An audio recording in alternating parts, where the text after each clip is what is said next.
भुवनेश्वर में ओडिशा के विभिन्न जिलों से आए सप्लाई असिस्टेंट्स ने अपनी लंबित मांगों को लेकर सरकार से जल्द कार्रवाई की अपील की।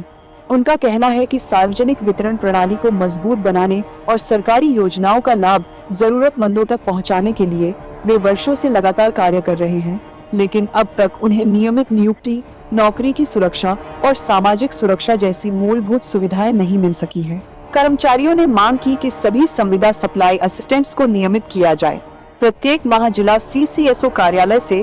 सीधे उनके बैंक खातों में वेतन का भुगतान किया जाए तथा सभी सप्लाई असिस्टेंट्स को जिला कैडर में शामिल कर सेवा नियमों को मजबूत बनाया जाए।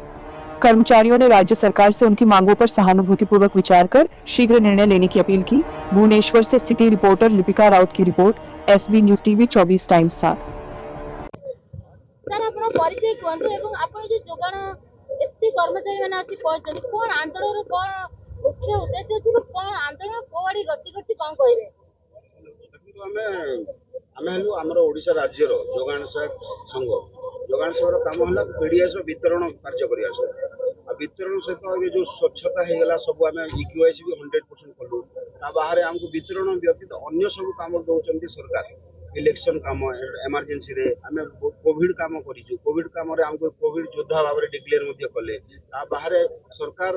हमर जो पिला मृत्युवरण कले कोविड पई तांको पई मध्ये किछि व्यवस्था कले नाही कि सुनले नहीं। बहुत काम करूछु आ 14 वर्ष हलाणी आमे जदिले सरकार बाहर काम करछु हमर बहुत थर सरकार को आमे देइछु दाबी पत्र हमको रेगुलेशन पई जे जीआरएस आ जोगान समान थिले आज डेट रे जीआरएस गुडा को हे गलनी एडीओ हे गलनी रेगुलर हे किंतु जोगान सर जो अवस्था को से अवस्था तो वर्तमान आमे हलाणी दीर्घ 2 वर्ष हला नवा सरकार को पाखापाखि बहुत थर मिश्रणी बहुत थर दाबी दिलनी से केवल हमको प्रतिश्रुति देइथिले आज पर्यंत कोनोसी माने से प्रतिश्रुति पूर्ण ही नथिला किंतु आज काली आमे जो स्ट्राइक कलु हम ओडिसा सारा राज्य रु 3500 पाखापाखि पिला आइले एठी समस्त उपस्थित थिले आज मध्य 3000 ऊर्ध्व पिला अछंती एठी आउ सरकार आज हमको निजे सरकार डके थिले कथावार्ता आलोचना पाई हम 11 दफा दाबी देइछु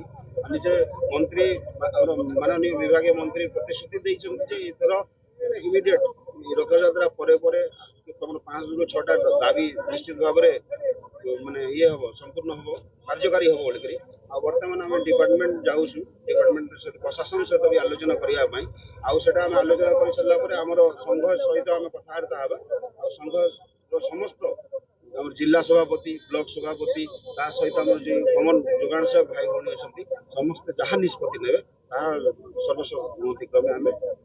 सेटा पालन आज जो एमन सब अछंती आज कोन आपनकर एठु सभा शेष करबे ना कोन चाहउछन्ते आपन ना ना देखो आमे सब एठु जो स्ट्राइक ता आमे हमरो दाबी पूर्ण न हवा जा ही आमे रही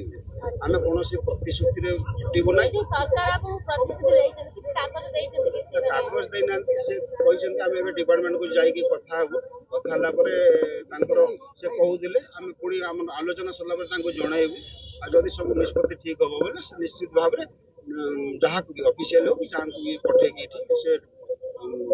बाय रिटर्न हो जहाँ भी से व्यवस्था राज्य समस्त आछना पर सबटु मुख्य दाबी कोन हमर सबटु मुख्य दाबी होछ हमर स्थायी नियुक्ति माने रेगुलेशन जेहेतु 14 वर्ष हलाणी पिला काम करूछन समस्त बयस वर्तमान 40 ରୁ 50 वर्ष होई सलाणी एबे आ अलगा जारे जाके कोन काम करबे निश्चित भाव रे समस्त मुख्य दाबी होछ रेगुलेशन और सरकार को एई आशा भरोसा रे ए रेगुलर दिने ना दिने बोले एई आशा भरोसा सरकार कोन निवेदन करिवे आपण सरकार को निवेदन करेबु देखंतु हमें एते सेवा कलु आपनकर माने प्रशंसा पाइबा पई हमें दुर्गम अंचल को जाइकी सेवा प्रदान करूछु समस्त को जाइकी हमें पीडीएस बंटन करूछु आपनकर गोटे ऑर्डर माध्यम रे हमें दिन राति 12टा रे भी कोविड जो परिस्थिति महामारी परिस्थिति रे लोक घर बाहर को बाहर नथिले सही परिस्थिति रे हमरो बिना इंश्योरेंस रे हमको किछि क्लेम न थाई मध्ये हमें राति दिन खटी की क्वारंटाइन रे भी हमें ड्यूटी कलु इलेक्शन रो ड्यूटी करछु एते कार्य कला परे सरकार को हमें निवेदन करिवु आपनकर निद भांग